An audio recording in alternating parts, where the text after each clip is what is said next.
That tastes bad. Hi, you're meeting with Tanner today, and I have arguably the worst steak that can come out of a beef.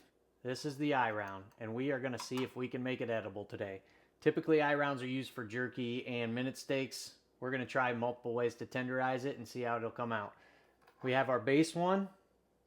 This one, I brought home our tabletop tenderizer from the locker so we can try it through there. This one we're going to use Adolph's Tenderizer unseasoned. This one we're going to use an old trick with just baking soda. And this one we're going to soak in vinegar for about an hour. On all of these except for the enzyme tenderizer, we're going to be using just salt on it. And the reason we're not using it on this one is because it specifically says in the instructions, do not add salt. So we're going to try to keep them all the same and see how they come out. With this thickness, I'm throwing all of them in for about 2 minutes on each side, high heat.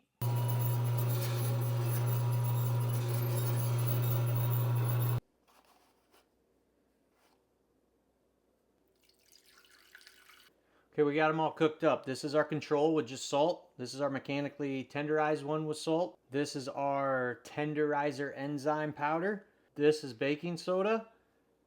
And this one is just soaked in vinegar for about an hour. Let's give them a try.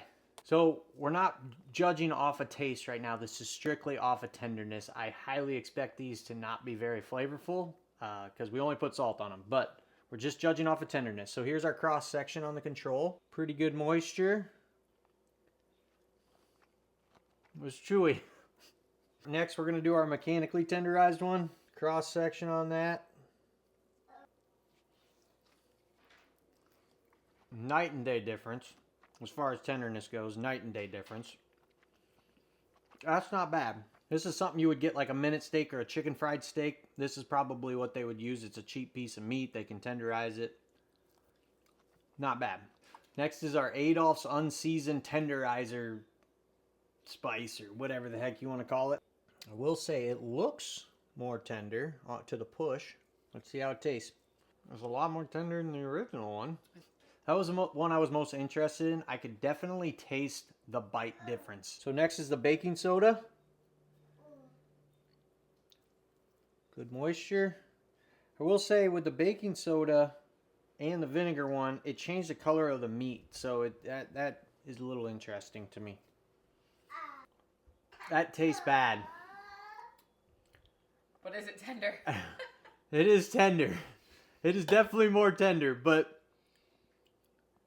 oh, that's bad. Now, I don't know if you're supposed to wash it off after you put it on there I don't know, but let me know in the comments cuz that's bad.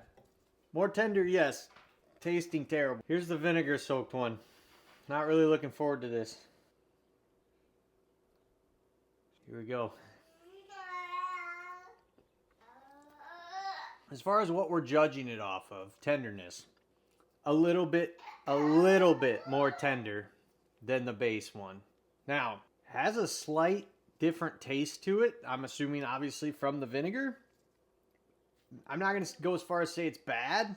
Way better than the baking soda one. But it's different for sure. As far as the overall winner goes for me, it's definitely the mechanically tenderized. Now, obviously, not everybody just has these laying around at home. I didn't either. I had to bring it from our facilities. If you take that out of the equation, my clear winner is vinegar. Adds a little bit of taste to it, but quite frankly, if you season it up, like I said, I only put salt on it. But if you season it up, you might like it. It does have a little tang from the acidity from the vinegar, and it's just different. I definitely can tell a difference in tenderness.